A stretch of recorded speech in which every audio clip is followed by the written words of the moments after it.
Alrighty, history fans, welcome to another exciting lecture in the course. And here today, we begin the first of two lectures examining the two key crises of the early 20th century.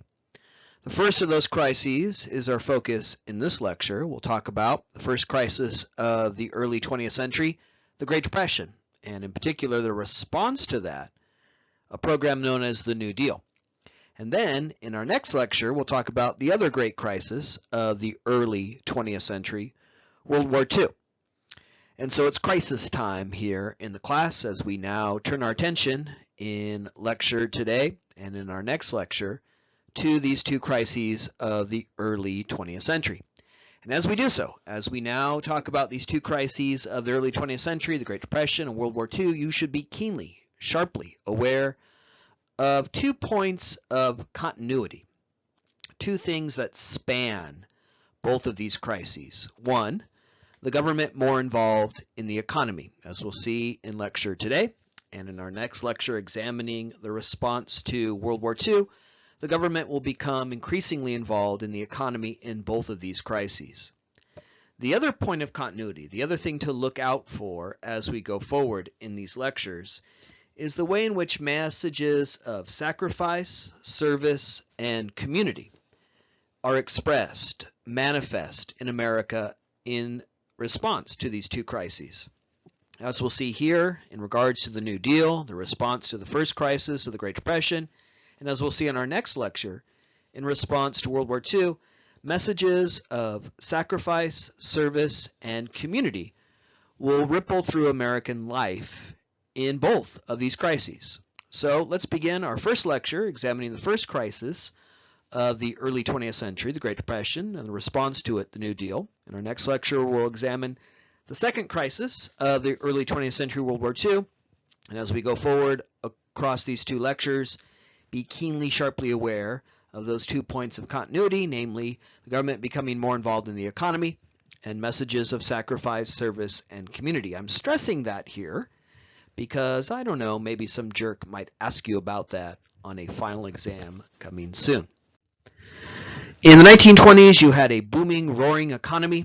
It was a time where America seemed to be experiencing rapid economic growth, new opportunities, new expressions, a new age of radio, cinema. Well, the go-go roaring 20s came to an abrupt halt in October of 1929 when the stock market crashed.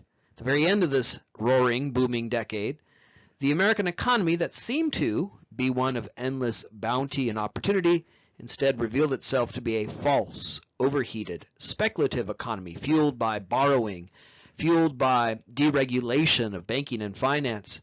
Well, all of that false economy came crashing down in October of 1929. When the stock market lost billions of dollars in a matter of hours. Today, there's a mechanism on the New York Stock Exchange that if it drops a certain amount, they close the stock exchange for that day to avoid the economy being in free fall. Well, such a safety device, such an emergency brake didn't exist in 1929, so the economy was in free fall throughout what was known as Black Thursday. There were already signs, even before the stock market crash of 1929, that the booming, roaring economy of the 1920s may indeed be a false, overheated economy built on a glass shelf, because even before the stock market crashed, certain real estate bubbles of speculation burst, and of all places, Southern California and Florida, where again, through deregulation in the 1920s and banking and real estate and finance being deregulated, there was a lot of borrowing, a lot of speculation, a lot of confidence that if you built homes, there'd always be a market for those homes.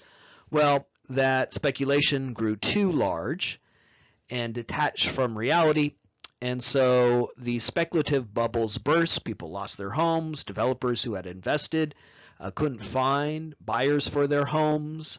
They had borrowed money themselves to build those homes. So even before the stock market crashed, there were these real estate bubbles of speculation that burst and spiraled into economic misery in those regions of the country. And then on top of that, you get the stock market crash, all ushering in what stands at least to date, to this very moment, as the worst economic disaster in our history. But of course, if you've been watching the news and living your life over the last few months, you've probably now seen the alarming unemployment numbers and other indicators of economic misery rippling through America in 2020 as a result of the pandemic. What we're seeing now is massive unemployment, record unemployment. Now, what happened in the late 20s and early 30s took place over a span of a few years. By 1932, the nadir of the Great Depression, America had fully descended into the deepest depths of this economic crisis. What we've seen over the last few months is that in that very short period where we've seen massive unemployment in the tens of millions take place in just a matter of months. So Great Depression still stands as the greatest economic disaster in history. We'll have to stay tuned to see whether or not you are now currently living through the greatest economic disaster in our history. The numbers right now are even more alarming because, again, as I said, what took place in the Great Depression spanned over a few years. It took a while. It wasn't until 1932 that the nation would be in the low point of the Great Depression. We've seen in a matter of months the American economy collapse, and with all the attendant consequences of unemployment and decreasing productivity. So we'll have to look back maybe later this year and see if we have now eclipsed the Great Depression and are currently living through what will stand as the greatest economic disaster in our history. We need a little hindsight. We need a little bit of space to see that. So stay tuned. Maybe you can tell your grandchildren that you lived through the greatest economic disaster in American history. But for now, at least, as I give this lecture, the Great Depression still stands as the greatest economic disaster in our history. It is the first of the two crises we examine at this point in the class. I mentioned that 1932 is the nadir, the low point of the Great Depression. In that year, the gross national product fell by a third, meaning the collective value of all goods, services produced in this country fell by 33%. Factories closed, they laid off their workforce, therefore their workforce could not consume, buy, and the effects rippled through the economy. In 1932, you had 25% unemployment. So right now, we're seeing very comparable numbers. 1 in 4 out of work in 1932. And that statistic, of course, is startling, but there's another way in which we could put this in dialogue with our current crisis. The 25% employment figure you see there on the screen is startling, is arresting.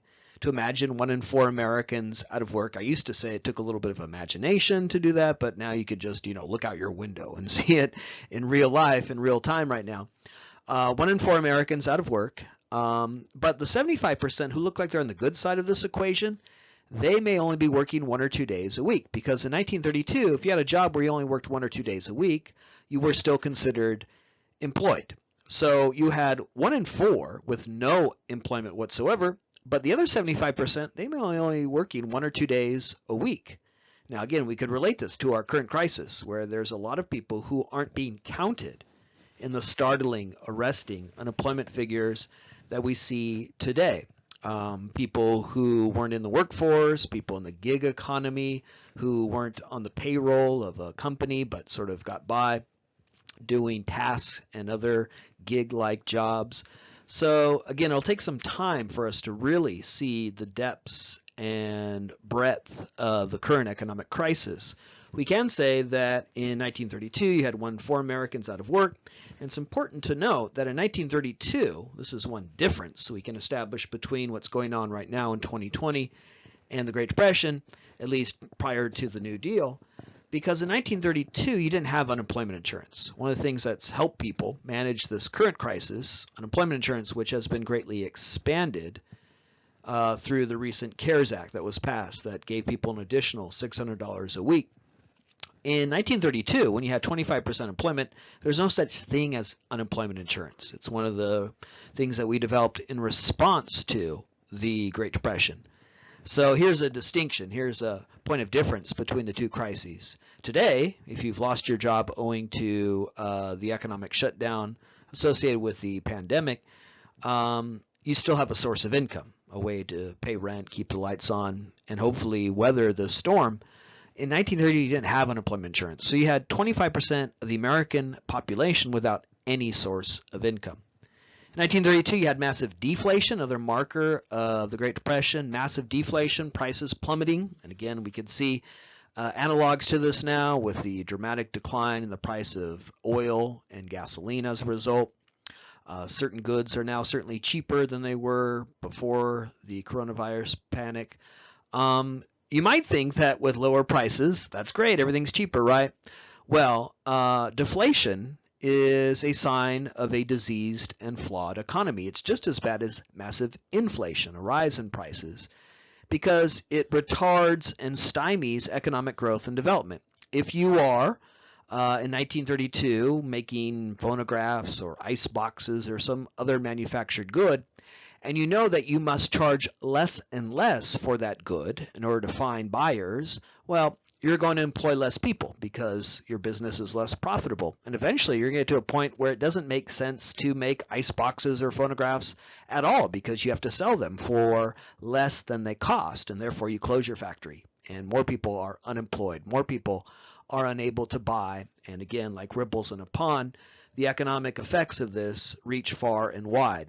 So massive deflation discourages people from hiring people to produce goods because they are less profitable.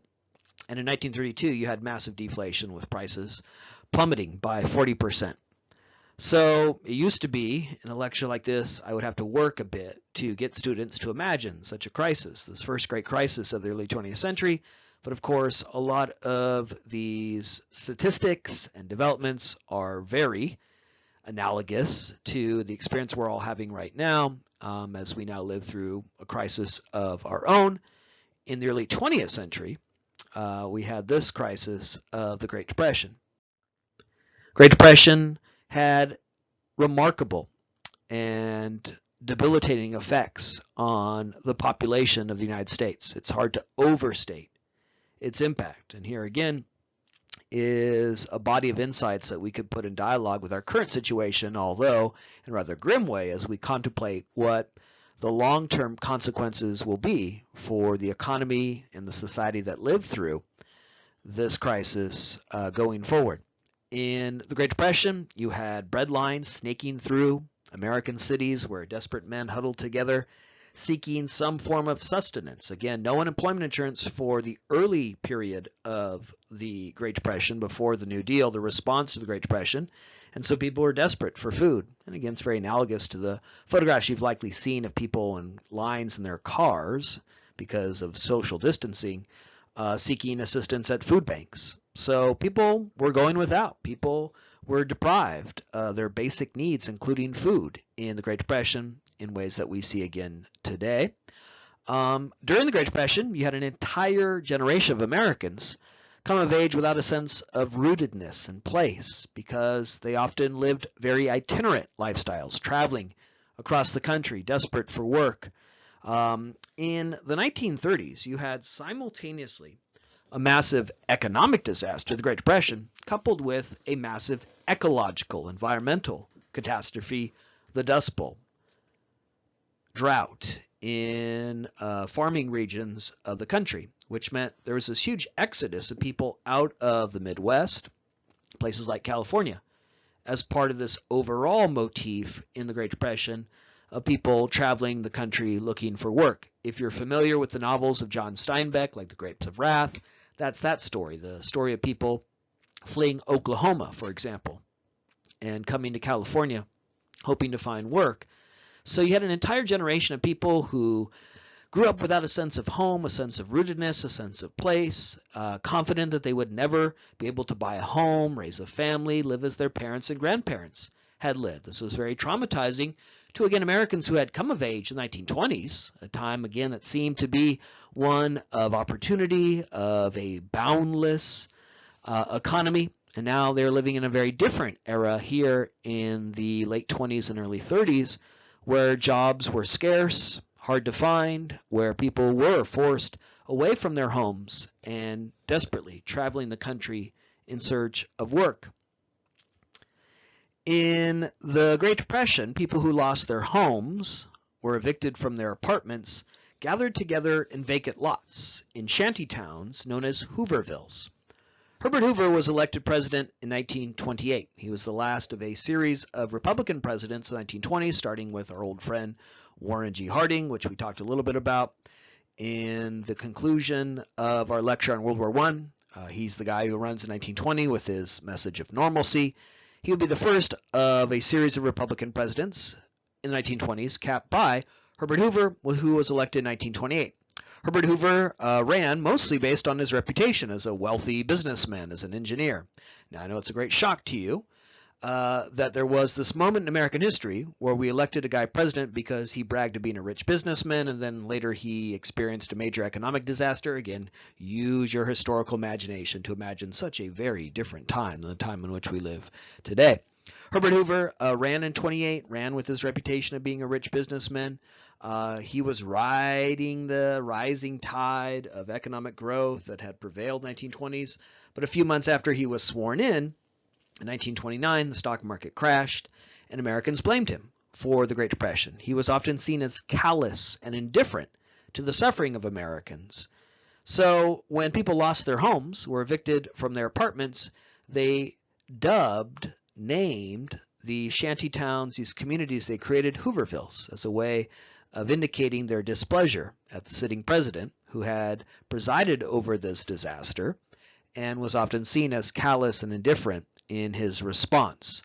So Hoovervilles were shanty towns. They were communities that sprang up among homeless people, where people built roughly hewn dwellings made of spare lumber and aluminum, without heat, without running water, without electricity. They lived out there in the elements in the most powerful, wealthiest nation on earth, which was now the scene of such desperate conditions.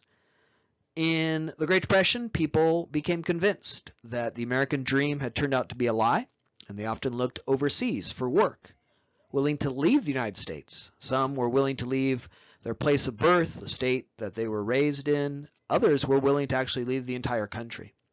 In addition to people looking overseas for work, also in the Great Depression, as a result of people coming to the conclusion that the American dream had turned out to be a lie, looked overseas for inspiration and began to be attracted to new forms of governance.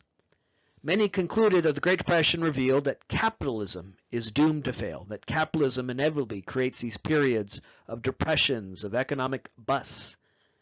And therefore, capitalism, the American economic system, should be abolished, ended, and we should adopt one of these new systems that were developing around the globe in the early 20th century. Some Americans looked overseas to the Soviet Union for inspiration.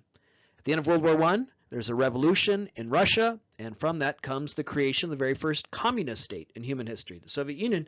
And the Soviet Union wasn't hit hard by the Great Depression because it had so separated itself from the global economy as they pursued their effort to create a communist state. So some people said, things are better in Russia. Maybe we should turn to communism.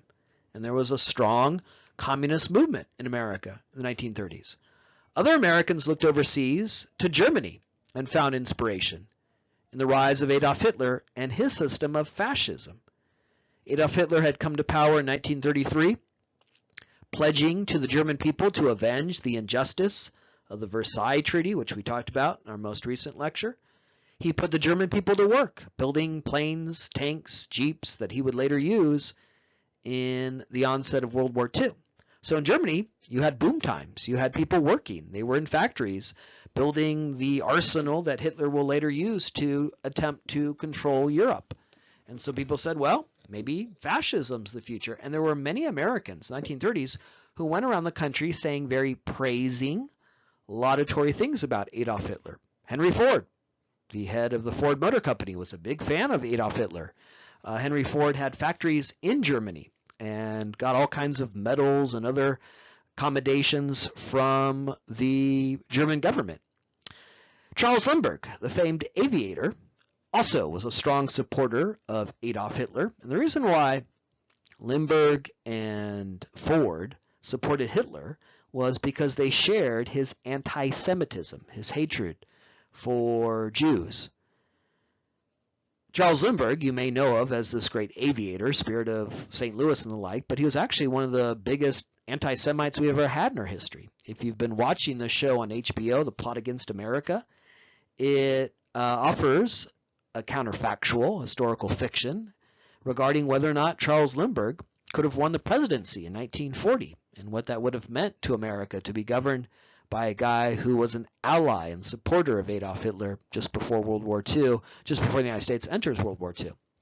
So in the 1930s, not only did you have people looking for work, applying for jobs overseas, you had many prominent Americans supporting communism, fascism, supporting Hitler, because they came to the conclusion that capitalism was doomed, capitalism was a failure, and that we should perhaps embrace some of these new ways of organizing society like communism and fascism. The Great Depression was so debilitating, so consequential, that it reversed 100 years of American history. Going back now to some lectures we've had recently, we discussed urbanization, the move from rural areas to cities. We talked about how that first developed in northern states in the early 1800s in our lectures on those economic transformations that you were asked about on the midterm exam. So we've, for some time, been tracing that story in America of urbanization, how in the 19th century, steadily people are moving to cities to work in factories. Well, during the 1930s, people fled cities because now factories were closed, and they moved to rural areas, reversing that trend of urbanization because they reasoned, well, at least in a rural area, I might be able to farm and grow food. I can't feed my family in a city because there are no jobs. So the Great Depression was so debilitating that it reversed that century-long trend of urbanization. Again, it's hard to overstate the impact of this economic disaster on the psyche, experiences of Americans who lived through it. It scarred this generation of Americans. They lived in this time of true deprivation, marked by widespread hunger, spikes in infant mortality. The marriage rate dropped dramatically. The birth rate, as a result, dropped dramatically. And you had the highest suicide rate in American history. All the markers of optimism, hope for the future declined. People postponed marriage because they could now not envision being able to raise a family, buy a home. When people postponed marriage, it meant there was a steep decline in the birth rate. So all the markers of optimism and hope decline, all the markers of pessimism increase, including the highest suicide rate in American history. Now, some who killed themselves during the Great Depression were businessmen who were avoiding going to prison, who would rather kill themselves than be accountable for the illegality and malfeasance that helped lead to the Great Depression and the stock market crash. So you probably heard those stories of businessmen who go to the roof of their businesses, their offices, and jump off because they don't want to go to prison. But that's the exception. The majority of people who killed themselves in the Great Depression were working class people, middle class people, who internalized a shame, blamed themselves for something that wasn't their fault. They were ashamed that they could not pay the rent, put food on the table, and they blamed themselves, and some took the dramatic and drastic step to actually kill themselves as a result. So we have here in this slide a look at some of the economic, social, and cultural consequences of this first crisis of the early 20th century, Great Depression. Here's a couple of images to complement that. In the lower left, you see a breadline. Desperate men huddled together, waiting for basic sustenance to feed themselves and their families. And it's a very telling and revealing photograph, that in the lower left of that breadline, because one, you could see a breadline, and you could see what they look like here in this period. No social distancing going on here. The bread lines or food lines we see now are people in their cars. Here on the lower left is what a bread line looked like in the 1930s. And it's a very telling photograph, not only because you can see that bread line, but this is a photograph from Times Square, New York City, the epicenter of urban America, the epicenter of American capitalism. And now there's a bread line snaking through Times Square. On the right to these men are the glowing reminders of the 1920s, the neon, the theaters that now seem to mock these men living in a very different America of the 1930s. In the upper right, you see a Hooverville. And again, here's some education for you because you can see what a Hooverville looked like. There are people living out in the elements in these roughly hewn, roughly built dwellings. But it too is a very revealing photograph telling you the narrative, the story of the Great Depression, because you see the Hooverville and then in the background you see the smokestacks and factories that are now shuttered closed, no longer employing these people who have lost their jobs. So this photograph tells the story in many ways of the Great Depression. 1932 was the nadir of the Great Depression, as we described in previous slides, the low point of this great economic disaster. And it was also a presidential election year where Herbert Hoover, who had been elected in 1928, would have to run for re-election. So imagine that. He's running for re-election during the worst economic crisis in our history, one that many Americans blamed him for when they created those communities like Hoovervilles. So, needless to say, Herbert Hoover lost that effort in a landslide. It's very rare in American history that an incumbent president loses a re-election bid. Keep that in mind if you have your hopes up later this year. Usually when incumbent presidents run, they win. In order to defeat an incumbent president, you either need a third-party candidate, like you had in 1980 and 1992, or a major economic crisis like you had in 1932, where Herbert Hoover was defeated by Franklin Delano Roosevelt, known through his abbreviations as FDR. And we're going to talk a lot about Franklin Roosevelt in this lecture and next, our two lectures on these crises, because he is president during both the Great Depression and World War II. Franklin Roosevelt was first elected in 1932, and he came in with what he described as a New Deal for the American people, his response to this crisis. Again, we are examining these two crises and the way in which the government became more involved in the economy and messages of sacrifice, service, and community. You see that in the New Deal, in FDR's response to the Great Depression, which was designed to first respond to the immediate crisis in front of us. 25% unemployment, a major economic crisis. As we'll see here, the New Deal was in part about putting people back to work, putting money back in the economy, encouraging people to spend and invest, to stop the hemorrhaging, to stop the bleeding, to stop the immediate crisis in front of us during this Great Depression. But the New Deal was also about something larger, something more ambitious. FDR wanted to seize this moment to make sure such a crisis never occurred again by creating a safety net that no one should fall below, establish a minimum standard of living that no American should fall below. The New Deal was in part an effort to put people back to work, to revitalize the American economy, but it was also about a larger notion of economic security. One that again would create a safety net, a minimum standard of living that no one should fall below.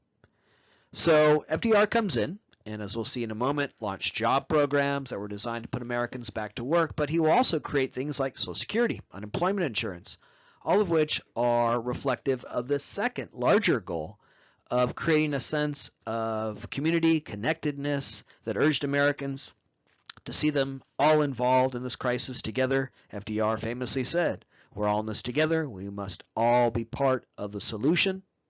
And that led him to create institutions of mutuality, of mutual support, and in particular, the government in the lead in that effort, creating institutions through the government that again are designed to create a safety net, a minimum standard of living that no one should fall below. FDR was committed to this goal of creating economic security, creating a minimum standard of living that no one should fall below, urging Americans to band together and support this effort, support more government action, more government involvement in the economy, and to see themselves connected in this way through a common value system and that common ethos of sacrifice, service, and community. For him, this is the minimum that all Americans should have in order to be free. American history is an argument without end. That's the big idea, the big conceit in this class as we examine the totality of American history. One of the debates that we've had throughout our history in the argument without end that is American history concerns the nature of freedom. If you think back on our previous lectures, almost every lecture we've had, we've seen competing notions of freedom. One of the central arguments, central debates in American history is this question of what does it mean to be free? Freedom, as we've talked about in previous lectures, has many different meanings. It's a variable and shifting concept. There's no one definition of freedom. Well, in response to the Great Depression, in advocating his vision of the New Deal, Franklin Roosevelt argued that freedom was a function of economic security. Freedom was a function of a baseline foundation of economic stability and security. He said freedom means more than just freedom of speech, freedom of religion. It means a job. You only truly feel free when you have that baseline of economic security and support. So that was, again, the larger vision of the New Deal, to promote a freedom that comes from economic security, stability during this time of a great crisis. And that's why, again, he'll create institutions like Social Security, which are designed to give people that baseline, that foundation for a free society. FDR communicated through the radio. He pioneered the weekly presidential radio address, which were known as his fireside chats, where he would speak directly to the American people. Donald Trump gets a lot of credit for being able to speak directly to the American people via Twitter, bypassing the media. Well, FDR could do that in the 1930s through the medium of that era, radio. And so every week he spoke to Americans directly in these fireside chats, the president right there in your parlor, in your living room, speaking to you through the medium of radio. And in one of these fireside chats, he defined liberty. He defined freedom. He defined that variable, elusive, and contested concept as greater security for the average man. Here is his idea that freedom comes from economic security, economic stability. And so FDR is elected in 32. He defeats the incumbent president Herbert Hoover that so many Americans blamed for the Great Depression. And he comes in with a very ambitious effort to completely remake the relationship between government and its citizens by, one, putting Americans back to work and address the immediate crisis of the Great Depression, but also seize this moment to do something larger, more ambitious, and create an economic security that for Roosevelt was vital and necessary for freedom itself. FDR comes in and he immediately puts this New Deal effort into reality with jobs programs that were designed to address that first concern of the New Deal, putting Americans back to work, solving this crisis in front of us. And so, in 1933, he created the first of two jobs programs that are so key, vital to the New Deal. The Civilian Conservation Corps, which over the course of its lifetime would employ over 3 million Americans in a variety of different efforts. So here again is good evidence of one of the points of continuity that we'll see in these two crises, the Great Depression, World War II, the government more involved in the economy. Here, with the Civilian Conservation Corps, the federal government is the direct employer of over 3 million people. 3 million people go from bread lines in Hoovervilles to now working. That means they have money in their pockets, money that they spend to buy groceries, and so every dollar paid to CCC employees would go right back into the economy. The idea here was if you couldn't find a job in the private sector, if Ford, GM, GE aren't hiring because it's the Great Depression and factories are closed, you could find a job working for your government. That will put people to work, put money in their pockets, and from that will come an economic renaissance. But also the CCC represents the other point of continuity that we're stressing here as we examine these two crises, messages of sacrifice, service, and community. Your government was serving you by putting you to work. This is a new relationship between government and citizens, where now, again, if you couldn't find a job in the private sector, your government will serve you by offering you employment. But you, in turn, serve the nation by doing public works programs, public works projects that enriched the nation. One branch of the CCC was the Tennessee Valley Authority, TVA, and it built hydroelectric dams in parts of the rural South. It strung wires, electric wires, and in doing so brought electricity to parts of the country that, believe it or not, in 1933 still didn't have electricity, folding those people into the modern experience. So here's a good example of how you were being served by your government, as you can now find work, but you in turn, through that work, were serving your nation by adding to the collective public wealth of this country, building dams, solving problems like the lack of electricity in rural America. So the CCC and the New Deal more broadly was based not just on this idea of a government intervention in the economy to put people to work, it was also rooted in that idea of sacrifice, service, and community, the sense of connectedness, the sense of being served by a government, but also in turn serving your nation. The other great jobs program of the New Deal was the WPA, which stood for Works Progress Administration, and it, through the course of its lifetime, would employ over 3 million Americans. So cumulatively, between the CCC and the WPA, we're talking about 6 million Americans who are now directly employed by the federal government. This was unprecedented. This had never happened prior. Now the government was again the direct employer of millions of Americans. WPA reflects certainly government involvement in the economy in that aspect, where the government is now employing millions of people, but it, like the CCC, also represents this other element of our story here, of the response to these crises, that message of sacrifice, service, and community. WPA built roads, schools, universities, airports. They were served by the government, but they in turn served the nation, adding to the physical wealth of this nation in ways we still benefit from, because here in the 21st century, we still drive on WPA roads, we still fly into WPA airports, we still send our kids to WPA schools because of an investment made 80 years ago. We still have that infrastructure. So they were serving Americans then by building these public works projects, but they were also serving Americans in the future for generations to come.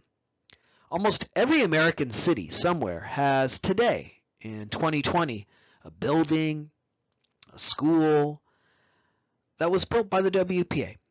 Here locally in Los Angeles, a good example of this is the Griffith Observatory, built there in the Hollywood Hills. That's a civic treasure. It's a landmark. It's one of the most identifiable, iconic buildings in the city.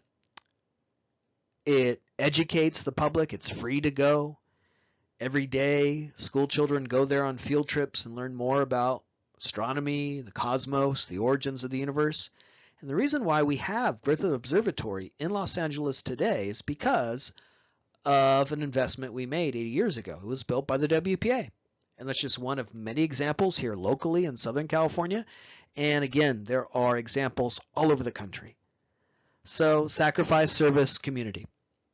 Serving people by putting them to work, they in turn serving the nation in ways we still benefit from here in the 21st century.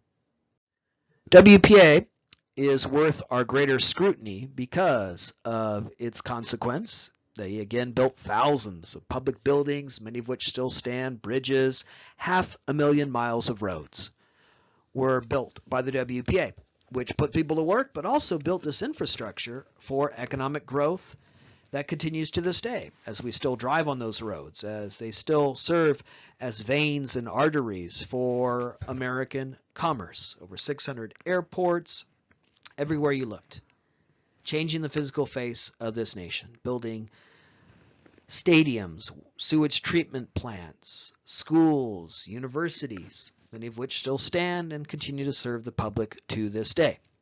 WPA is a little bit different, though, than the CCC. It's another reason why we give it a little bit more scrutiny here in the second slide, because the WPA was truly holistic. It truly hired people, employed people in all walks of life, from all different skill sets and backgrounds. The Great Depression did not discriminate. It affected people black, white, male, female, rural, urban, white collar and blue collar, educated and undereducated. In the Great Depression, doctors were unemployed. Accountants were unemployed. The WPA put them to work too. So it not only built roads and airports and bridges, big ambitious public works projects that involved blue-collar labor. It also employed people in the professions as accountants and doctors and lawyers. It really was exemplary of that larger ethos of the New Deal. We're all in this together, and we all must be part of the solution. Everyone can play a part. Everyone can serve, as everyone also sacrifices during this great crisis. WPA even funded people in the arts. Now, you might imagine that in the Great Depression, nobody would aspire to be a novelist, a painter, a poet. It's hard to work in the arts, in those professions, in good economic times. I mean, you want to give your parents a heart attack, tell them that you've changed your major to fine arts, right? They'll have visions of you living in their basement till you're 47, right? Unfortunately, in this country, we don't reward artists. We don't support artists. Unfortunately, in this country, it's hard to make a living as a novelist, as a painter, as a sculptor, as a poet. We in America today instead reward people who really deserve it. Assholes who open Shopkins on YouTube, right? They're millionaires, but, there's not enough money to support novelists and painters and playwrights. But in the Great Depression, particularly in the New Deal, we did support those people because, again, it was part of this idea of mutuality, of community. So the WPA employed people in the arts and put people to work, because if they didn't, we would have lost a generation of writers, painters, playwrights, poets. So you had the Federal Theater Project that employed people to put on local productions, not only to entertain people, but to employ people who wrote scripts, who acted in the plays, who built the scenery. You had the Federal Music Project, where musicologists went around the country and recorded folk music, the blues. You had Federal Mural Project, where artists were paid to paint murals in those public buildings, enhancing them. So it's hard to make a living in the arts in good times. You might expect, therefore, that in the Great Depression, the worst economic disaster in our history, no one aspired to be a novelist, a playwright, a painter, but you'd be wrong, because we supported those people through this arm, this element of the WPA, Federal Music Project, Federal Arts Project, Federal Theater Project, because, again, we're all in this together. A great nation needs roads, airports, and bridges, but also a great nation needs art. We're not going to lose a generation of poets, novelists who also have labor that contributes to America. And so the WPA supported those people. It even supported the most worthless profession of all, the one that provides nothing in value or worth. That's right, I'm talking about historians, right? Historians were hired to write local histories, to capture oral histories. And during the New Deal, you had the WPA slave narratives, where historians were hired to go down to the rural South and interview the last generation of Americans who had been born into slavery. Believe it or not, in the 1930s, there were people alive in America who had been slaves, who were born in the 1840s, 1850s, lived through the Civil War, the 1860s, and knew what it was like to be a slave. But of course, by the 1930s, that group was rapidly aging and dying off. And there was a great fear that if they die off, well, we'll lose their stories. And their stories are our stories. Their history is our history. And so in order to preserve that history, historians were hired to go and interview the last generation of Americans born into slavery. And we have those stories. We have those resources in every library in this country. When someday you are able to actually go to a library, you can walk into the library on our campus or on any campus around the country and read those slave narratives. They are there today because of, again, an investment we made 80 years ago. So the WPA, very holistic, very far-reaching. It, again, hits on these two elements we're stressing here. Things that, again, a jerk might ask you about on a final exam coming soon. Government involved in the economy? Absolutely. Here we are with the government employing millions and millions of people. But also sacrifice, service, and community. Government serving you by putting you to work. You, in turn, serving the nation, a sense of us, a sense of community, people bound together, all of whom from different walks of life contributing to this economic rebirth, and with it, rebirth for the nation. Here are a couple of images to complement our discussion of the WPA. In the upper left, men building some of the 500,000 miles of roads that, again, still stand, still are used, still fuel commerce. We still benefit here in the 21st century from that investment that put people to work in the 1930s, but again, serve the nation going forward. In the lower right here, you have part of a mural that was funded by the WPA as part of the federal mural project. This particular mural comes from Coit Tower here in California in San Francisco. In San Francisco, there's this tower that overlooks the bay, and you can ascend that tower and get a beautiful view of one of the most beautiful cities in the world, let alone the nation, San Francisco. And as you ascend the staircase in Coit Tower, along the walls, you'll see this remarkable mural painted by artists that's there in the state, in this country, because, again, of an investment we made 80 years ago. Also exemplary of these elements of the New Deal, the government more involved in the economy, messages of sacrifice, service, and community, were the steps that Roosevelt took towards that other goal of the New Deal, economic security, a minimum standard of living. In 1935, Congress passed, and Roosevelt signed into law the Social Security Act, which was designed to grant economic security to our most vulnerable populations, the elderly and the disabled, people who could not work any longer. Social Security, as its name indicates, was based on this idea of creating security, stability for those most vulnerable. Here's a good example of how the New Deal affects all of you listening to this lecture. If you're employed, as I imagine most of you are, at least in normal economic times, payroll tax that comes out of your check is there solely to fund this program created in the New Deal, Social Security. Payroll tax that comes out of my check, your check, is there to fund this program, which takes money from existing workers like you and I and redistributes it. Oh, I know, it's a scary word for some people today. Look, whatever you hear about socialism today, we've had socialism since 1935 because Social Security involves taking money from one group and redistributing it to another, and we love this. This is the most popular program the federal government administers. Even the most ardent conservative politician today support Social Security. So we Americans, we love socialism. Disregard any of those ideas that socialism is so alien and strange to the United States. Social Security is a socialist program that redistributes wealth. It taxes one generation of working Americans to support those who, again, can no longer work. It's about the government involved in the economy, absolutely. Creating this brand new program that never existed before, which now stands as a mainstay of American life, the most popular program the federal government administers. It's also about sacrifice, service, and community. You sacrifice to serve those who can no longer work owing to old age or a disability. That allows them to spend money. Social Security should best be understood as a consumer program. It's all about giving money to people so they can spend. It's all about putting money in people's pockets, money that they could not have because they can't work. So it's about, again, broader reaching economic consequence, about a sense of connectedness and mutuality.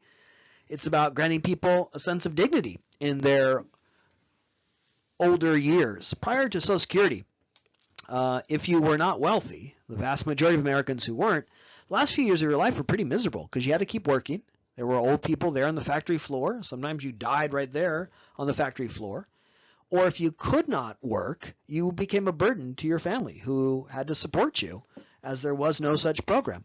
Prior to Social Security, the demographic group in America that had the highest rates of poverty, the elderly.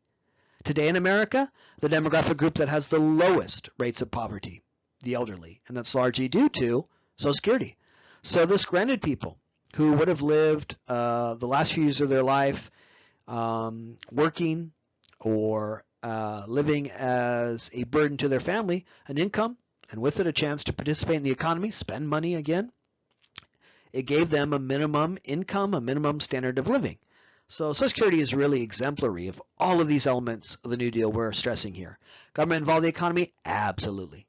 But also sacrifice, service, and community, where you sacrifice by paying that payroll tax to serve others.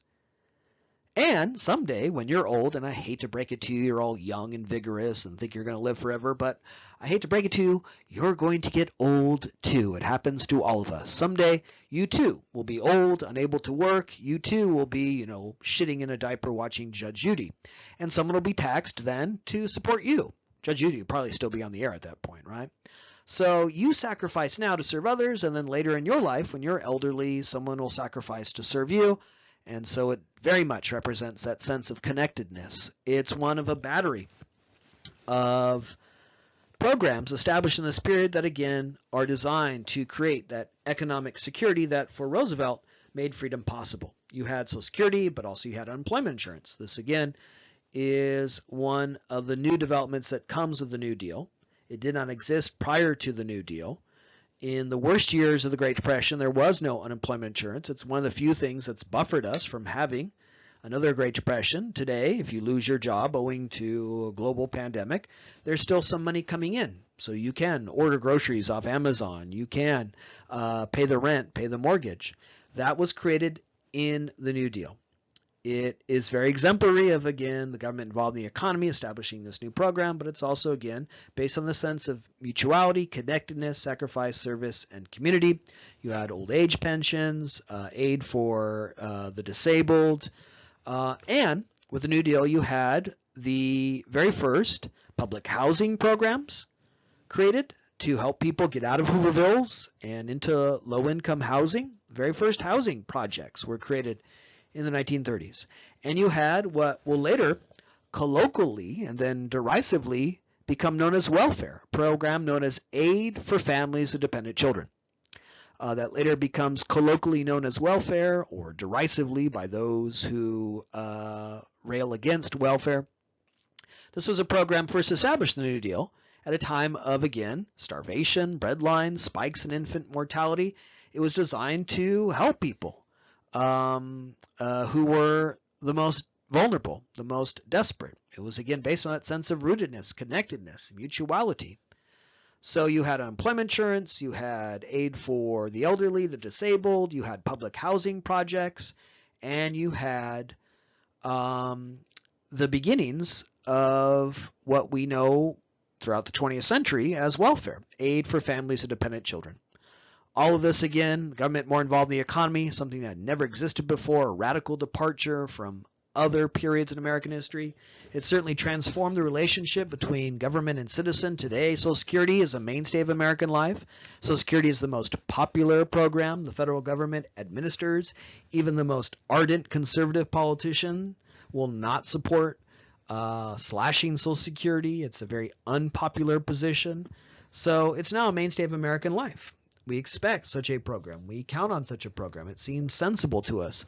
What minimum standard safety net we have in this country. And we are seeing right now, in relation to the current crisis, how thin and unresponsive some of this is. I mean, if you've applied for unemployment and how difficult it is to obtain that, you have a sense of how inadequate this safety net is. But whatever we do have that stands as an inadequate, unresponsive safety net is a function, is a creation of the New Deal. Unemployment insurance, Social Security, the things that, again, we now rely upon to sustain us, to buffer us during crises like this, where for the elderly there's a source of income. For people who have lost their jobs, there's some income through unemployment insurance.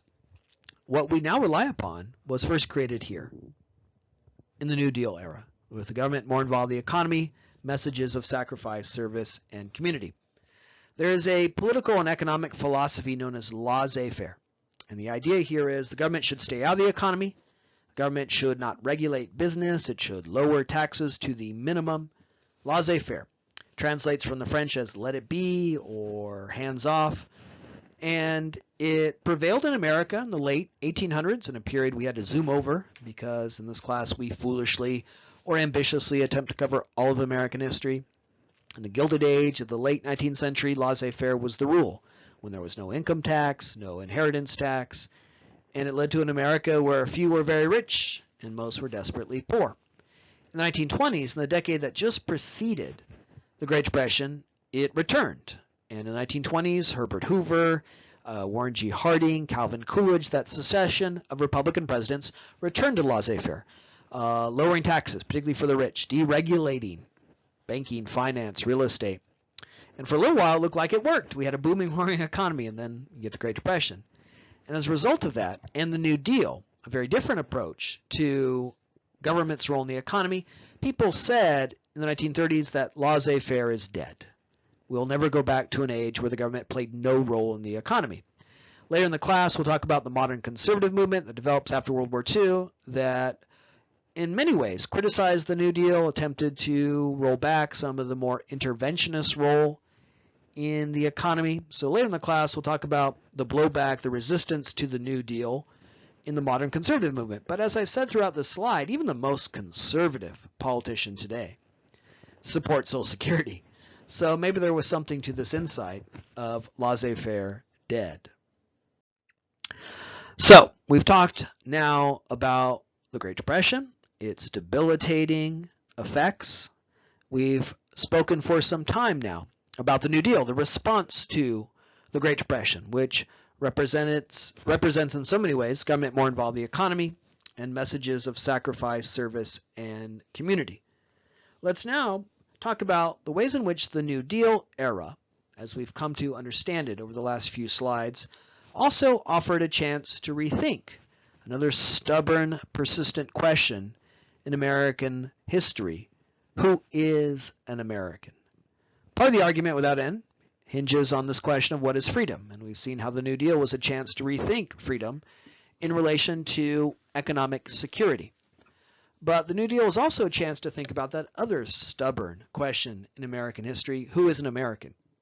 And to a very limited extent, it allowed for an enlarging of our sense of the American community, a more generous answer to that question of who is an American.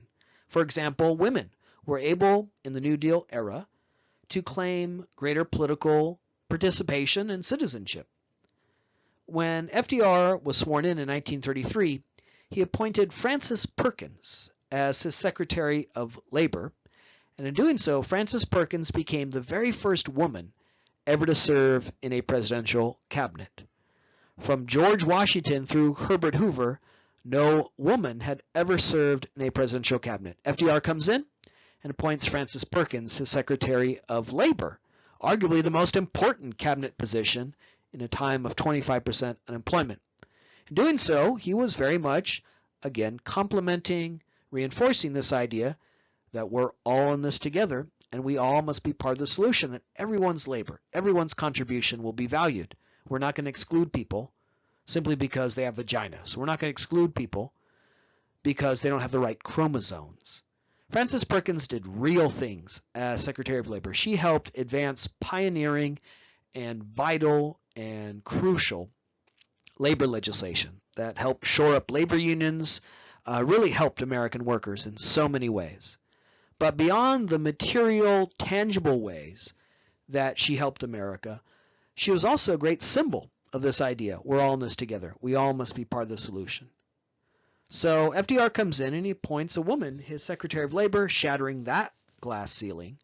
Very exemplary of the opportunities that the New Deal offered to women like Frances Perkins and Eleanor Roosevelt. There are two reformers in the White House in the 1930s. There was Franklin Roosevelt, the architect of the New Deal, and there was his wife, First Lady Eleanor Roosevelt, who is unlike any First Lady we've ever had prior or since. We tend to think of First Ladies as quiet individuals who are content to be in the background, smile, pick out White House china, maybe have one concern. This is now a tradition since Lady Bird Johnson in the 60s that the First Lady gets one concern to dedicate her energies towards. And believe it or not, Melania Trump chose cyberbullying as the thing that she was going to work on. Yeah, it's worked out well, hasn't it? But that's about it. Eleanor Roosevelt, very different, though, from that conception of First Ladies because she was so assertive. She was so public and so political. She traveled the country and gave intense, passionate speeches in which she criticized the Republican Party, the opponents of the New Deal, in which she urged Americans to rally around Franklin Roosevelt, to vote for his party and their New Deal policy. So she was openly aggressive, political in building support for the Roosevelt administration. Now, keep in mind, this is just a decade after women had secured the right to vote in the 19th Amendment, ratified in 1920. So the idea of women involved in politics, women assertive, opinionated, very controversial. And yet Eleanor Roosevelt went around the country, gave these fiery speeches. She wrote a weekly newspaper column called My Day, where she gave her opinion on the political events of the day. My Day was not full of chocolate chip cookie recipes or hints on how to get stains out of hubby's shirt. It wasn't dedicated to those domestic issues. It was an op-ed. It was an opinion piece. It was an opinion piece where the First Lady of the United States gave her opinion on the political events of that era, again, just 13 years after women had secured the right to vote. So Eleanor Roosevelt smashed the mold of First Ladies. She represented a new opportunity for women to be assertive, political, opinionated in public life. Eleanor Roosevelt never referred to Franklin Roosevelt as her husband. She always in public referred to him as her president. Now, part of that probably stemmed from their rather frosty relationship. Very early in their marriage, Eleanor Roosevelt caught Franklin Roosevelt cheating on her, and he continued to cheat on her for the entirety of their marriage. So they didn't have a loving relationship. Franklin Roosevelt was a philanderer. He had many mistresses. For a guy in a wheelchair, he got around, okay? So that probably had something to do with her not referring to him as her president. They didn't have a loving relationship. But the American people didn't know that. They didn't know about the scandals. They didn't know about the infidelities. They didn't know that Franklin Roosevelt was cheating on her. This was a different age before we knew all about the sex lives of politicians. So when the American people heard her say, "My president," they heard her asserting herself as a voter and citizen first and a wife second. A very different way of, again, conceptualizing women that was possible in the New Deal era. The story of African Americans in the New Deal is a tragic one. On the previous slide, I had, again, a list of programs that were designed to help Americans: unemployment insurance, Social Security, public housing, aid for families of dependent children. When all of those programs were created, they deliberately excluded African Americans. When Social Security was first created, African Americans did not receive benefits. Those laws, that legislation, was written to exclude African Americans. So if here now we're talking about this question of who is an American, the American community, if here in the slide we're working to see how, to a very limited extent, this was a chance to expand the American community, African Americans remained excluded. They continued to be subject to being excluded from that sense of we the people, because almost all of the relief programs established in the New Deal excluded African Americans. They didn't receive benefits. You know, we have this conception today of affirmative action as an effort to give racial minorities a leg up, a greater opportunity. But if you look at the history of affirmative action in American history, it's mostly been for white people. Because for most of our history, programs like those in the New Deal, and later the GI Bill and other efforts to help people vault into the middle class, all of those programs from the New Deal era through the GI Bill were deliberately created to exclude African Americans. So for most of our history, affirmative action has been for white people. The exception to this was that African Americans did find employment in the WPA and CCC. They were ineligible for most of the benefits of this period, but they did find work in those jobs programs. They were part of the 6 million Americans who found employment, which meant, again, they had a chance to earn a living, have money in their pockets, get out of the dire conditions of the Great Depression. However, when African Americans worked in the WPA and CCC, they were paid less than white workers for the exact same work, and they were housed in segregated work camps. So this is the exception to the idea that the New Deal offered a more generous vision of America, because for African Americans, they continued to be excluded from benefits and treated as second-class citizens. Native Americans fared a little bit better in the New Deal. When Roosevelt came in, he appointed John Collier as his head of the Bureau of Indian Affairs, the government agency that deals directly with tribal nations. And John Collier was unlike anyone who had ever had that position prior, because all previous heads of the Bureau of Indian Affairs took a very hostile and dismissive attitude towards Native Americans, seeing Native Americans as backward, savage, uncivilized, encouraging them to jettison their culture and language and beliefs and adopt Christianity and speak English. John Collier, though, came from a different perspective and background. He was unlike anyone who had ever headed the Bureau of Indian Affairs. He had a PhD in Native American history. He wrote a magazine called American Indian Life, and he argued that Native Americans are just as American as anyone else. They're not separate from America, and they deserve to be recognized as full and equal members of this nation. He argued Native Americans have fought in every war in our history, from the Revolution through then World War I. They're patriots, they're citizens, and they deserve recognition. So Collier brought a brand new attitude to the federal government in regards to Native Americans. And as a result, under his leadership, in 1934, Congress passed the Indian Reorganization Act that allowed Native Americans to hold land as a tribe, therefore guaranteeing that the land that they still had, I mean, the whole motif, the whole argument we've seen throughout this class is that Native Americans have steadily lost land from the first arrival of Europeans in some of our very first lectures. But by the 1930s, whatever land they still had, the Indian Reorganization Act stipulated that only members of that tribe could hold on to that land now going forward in perpetuity. No more loss of land, no more outsiders, railroad magnates and real estate developers buying up this land. So the Indian Reorganization Act was crucial, vital, because it now allowed Native Americans to hold land as a tribe, guaranteeing that they would have those lands, again, whatever land they had left after centuries of efforts to dispossess them of their land, but whatever land they had left was now theirs, guaranteed. And today, upon that land, they build casinos, and slowly, ever slowly, Native Americans get their revenge on all of us as we all head up there and lose our money. You know, they call that place on the way to Palm Springs Morongo, but they should really pronounce it Morongo. Go out there, morons, and lose your money, right? So the reason that Native Americans today are able to do things like build casinos on their land is because of the rights they were able to secure under the leadership of John Collier through the Indian Reorganization Act. The New Deal was a chance to rethink the American community to a limited extent, as we've stressed here, and that also included religious minorities, Jewish Americans, Catholic Americans. Now, as I mentioned earlier, the 1930s was a time of rising and vibrant anti-Semitism. You had Charles Lindbergh going around the country praising Adolf Hitler. There was a lot of slandering of Jewish Americans. There was a priest, a radio priest in the 1930s named Father Coughlin. He had a radio program. It was very popular.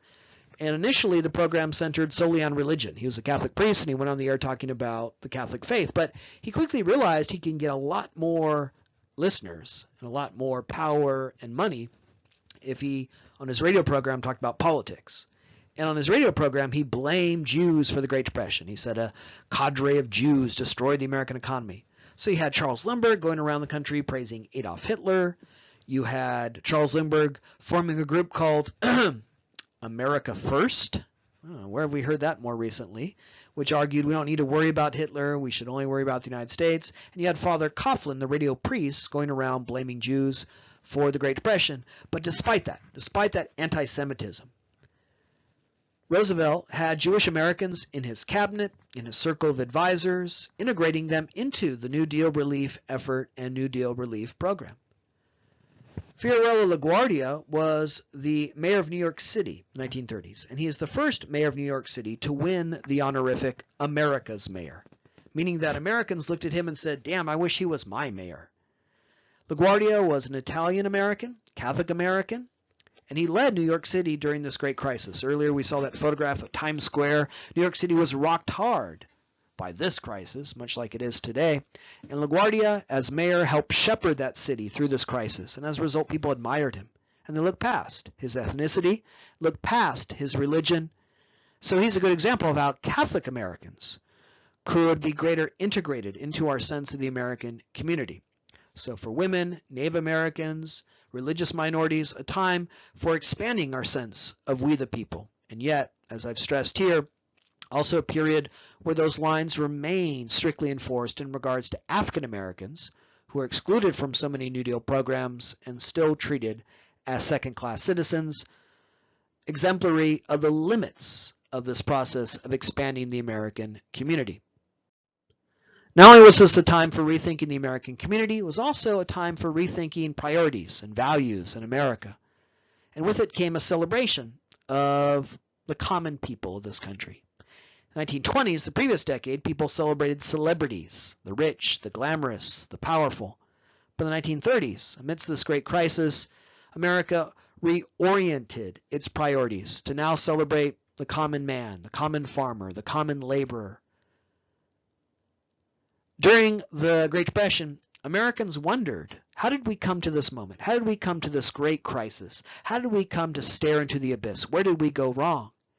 And in that dialogue, in that confrontation with ourselves, many Americans came to the conclusion that in the 20s, we worshipped false idols and false gods, celebrities, the rich, the powerful. We embraced false values of greed, materialism. And the way to revive the American economy and the Great Depression is to again now focus on true values and celebrate the little guy, the common man. Roosevelt said the common man is the heart and soul of our country. Dorothea Lange took photographs of the poor, the downtrodden. In fact, she took the most famous photograph in American history, which we'll look at in a moment, where she literally turned her lens to itinerant farmers here in California who were coming desperate for work. Dorothea Lange was a photographer. She was supported by the WPA, as we've stressed here. WPA had an arts funding element to it, and Dorothea Lange was supported by the WPA, paid to take pictures, and she photographed the very real common people who were stung by the ravages of the Great Depression. So in the 1920s, we turned our lens, our cameras towards the rich, the celebrities, the powerful. Dorothea Lange represents how in the 1930s we literally turned our lens towards the poor, the downtrodden.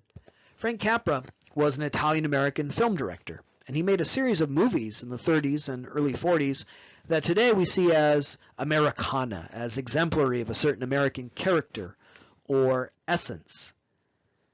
In fact, there's a word in American English, Capra-esque, which refers to the way in which Frank Capra's movies so speak to and reveal a certain American essence, a certain American character. In 1939, during the New Deal era, he made Mr. Smith Goes to Washington, the story of a small-town idealist, Jefferson Smith, who's elected to the U.S. Senate and goes to Washington to serve his people and do good for them and the American nation. But Jefferson Smith quickly learns that the Senate is rife with corruption. When he goes forward to expose the corrupt senators, they make it look like he's the one who's guilty. He's the one who's corrupt. And they're about to vote him out of the Senate, to drum him out. And in a desperate effort to save his reputation, he gives a speech on the floor of the Senate in one of the most famous scenes in Hollywood history. He gives a speech in the cause of the little guy, a speech in favor of what he describes as the lost causes, the people who often don't have a voice, the poor, the downtrodden. And the speech, this ode to the American character, this ode to American democracy, shames the corrupt senators, melts their hearts, and they come forward willfully and reveal that they are the real criminals, thereby vindicating Jefferson Smith. Sounds a little corny, and maybe to our sensibilities in the jaded, cynical 21st century, it would ring as corny to us, but for audiences in 1939, this Frank Capra film made them believe once again in American institutions. And then, years later, Frank Capra would make It's a Wonderful Life, one of the most famous Christmas movies ever in America, one that still flickers across TV screens in the 21st century, along more modern classics like Bad Santa. It's a Wonderful Life, the other Frank Capra film I'm describing here, is about a small-town banker George Bailey, who loses it all in the Great Depression. And early in the film, he contemplates suicide, as so many Americans did in this period. He goes to a bridge and he's about to throw himself in an icy river, killing himself, reasoning that he's more valuable dead than alive, that he's more valuable to his family dead than alive, because if he's dead, at least they'd have his life insurance money. And just before he's able to kill himself, an angel, Clarence, appears, and for the rest of the movie shows him and us, the audience, what life would have been like if he was never born. What's the message of this movie? Everyone matters. In particular, the little guy. Small-town bankers, small-town Americans like George Bailey. You have the Federal Music Project, where musicologists like Alan Lomax went around the country and recorded the music of the people, folk music, country, blues. In the 1920s was the jazz age, a modern, urban sound. 1930s was a time where we celebrated the music of rural America, folk, country, bluegrass, the blues. So another consequence of the Great Depression, another hallmark of the New Deal, was this period where Americans confronting this great disaster, wondering out loud how we came to this moment, attempted to recalibrate their values and priorities by not celebrating the rich, the wealthy, the powerful, rejecting false values of greed and materialism that had prevailed in the 1920s, but instead reorienting themselves around common values, small-town values, the little guy, the common man. A couple of images to support this. On the left, that famous photograph of Dorothea Lange called Dust Bowl Mother, where here in California along the 101 freeway, a group of itinerant farmers had a flat tire. They pulled over to change that tire. Dorothea Lange just happened to be there, captured this image that for so many of us really reveals the Great Depression. On the right, the filibuster scene, that famous scene from Mr. Smith Goes to Washington, that Frank Capra film, where here, Jefferson Smith played by Jimmy Stewart, the famous American actor of the mid-20th century, who really in so many ways exemplified the all-American man, the all-American male, and standing up for the lost causes. Wow. So we've talked for some time now about the New Deal and testified, hopefully, to you of its importance, its consequence. It is the first of the two responses we trace at this point in the class to the great crises of the early 20th century. And because it was so profound, because it was so significant, it begs the question, did it work? Well, the best you could say is it offered mixed results. Certain parts of the country did really, really well, particularly urban areas, but rural areas continued to struggle, particularly because they were hit hard not just by the Great Depression, but by that ecological disaster of the Dust Bowl. Also, there were certainly racial divides where white Americans benefited from many of the programs established, but so many racial minorities, particularly African Americans, found themselves excluded. So how the New Deal affected you and the benefits it offered varied based on region and who you were. But it certainly marks, again, what we're stressing here, greater involvement in the economy. Maybe the best way to measure the New Deal is in the long term, in the way in which it added to our collective wealth. Maybe the best way to measure this isn't in the immediate, but in the long term, because we still benefit from those investments. We still drive on WPA roads. We still send our kids to WPA schools. And so maybe the best way to measure the efficacy of the New Deal is in its long-term and continuing benefits. Another thing that's hard to measure as we try to here wrap up and contemplate the effects of the New Deal, something that's hard to measure because it's not quantifiable, doesn't show up in economic statistics, is the effects of the New Deal, its efficacy in terms of values and faith and hope, those things that are often elusive and hard to measure. As I mentioned in one of our very first slides, the Great Depression was so debilitating, it rocked the psyche and sensibilities of Americans in this period, and many Americans became convinced that we were doomed, that we're headed to hell in a bucket. Many, again, Americans were flirting with new ideologies like communism and fascism. But at the end of the Great Depression, the end of the New Deal, we don't go communist. There's no communist revolution in America in the 30s. We don't go fascist. It didn't happen here because the New Deal restored our faith in the American governing system. We saw government come in and actually do something effective, put people to work. It restored hope in the American way, in American institutions. It put money in people's pockets. And so it restored our faith in government, in capitalism, and that's harder to measure again. But nevertheless, it failed to fully solve the woes of the Great Depression.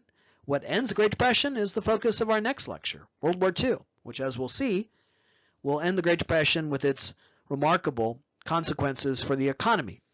Now, that observation, historically sound, you won't find any historian in the United States who will argue differently, is often cited by those who are critical of the New Deal. As I've said throughout this lecture, many conservatives in the late 20th century railed against the New Deal, sought to overturn the New Deal. Until very recently, there were American politicians who wanted to end things like Social Security. So the New Deal has had and continues to have many critics. And those critics often zero in on this point. Well, it didn't end the Great Depression. And that's true. Again, no credible historian in the United States would argue against that. But what those critics of the New Deal often miss is that what does end the Great Depression, World War II, is the New Deal on steroids. It's even more government intervention in the economy. As we'll soon see, in World War II, the government had complete control of the economy.